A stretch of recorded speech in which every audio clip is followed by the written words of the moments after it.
Kumusta ang lahat? For today's video mga kapares ay nakapagluto na naman tayo ng isang masarap na pananghalian natin, at ito nga sinimulan ko nga sa pagpiprito ng ating isda. At kung wala pa kayong naiisip na lulutuin ay ito, baka magkaroon kayo ng idea, at ang bida nga natin ay ang sayote. At ganito nga ang ginagawa natin mga kapares.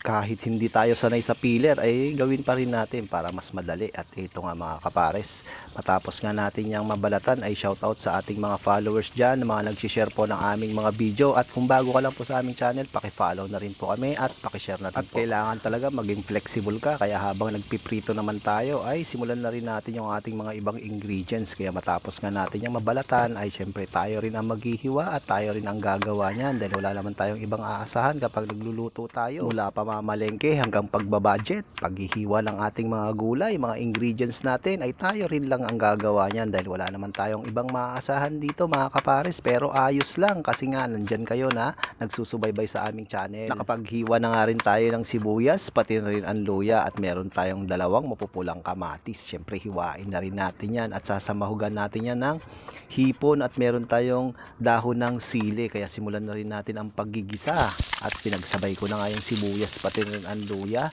at malumabas yung kanyang aroma, inilagay ko na yung kamatis at ginisa ko lang yan hanggang sa lumambot. At matapos nga niyang lumambot mga kapares ay pwede ko nang ilagay yung ating nahiwa-hiwa nating sayote. At nasubukan mo na rin ba magluto ng ganito mga kapares ay paki-comment mo na lang. At matapos nga yan ay nagdagdag lang tayo ng malinis na water from Pasig River, at pagkatapos naman ay titimplahan na rin natin yan ng pamintang durog, pati na rin ang patis.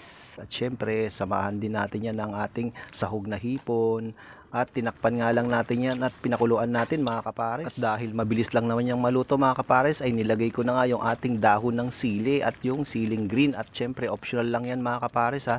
At hinalo-halo ko nga para mapantay yung ating lasa. At sana naman ay nagkaroon ka rin ng idea, baka gusto mo ring lutuin to mga kapares. At makalipas nga ang ilang minuto at ito na nga, may goodness, nakaluto na naman tayo ng isang masarap na ginisang sayote, mga tayon. Nakaluto na naman tayo mga kapares, sayoteng ginisa. Siyempre, ang tayon. Oh. Sabahan ng sabaw. Kain po. Mm.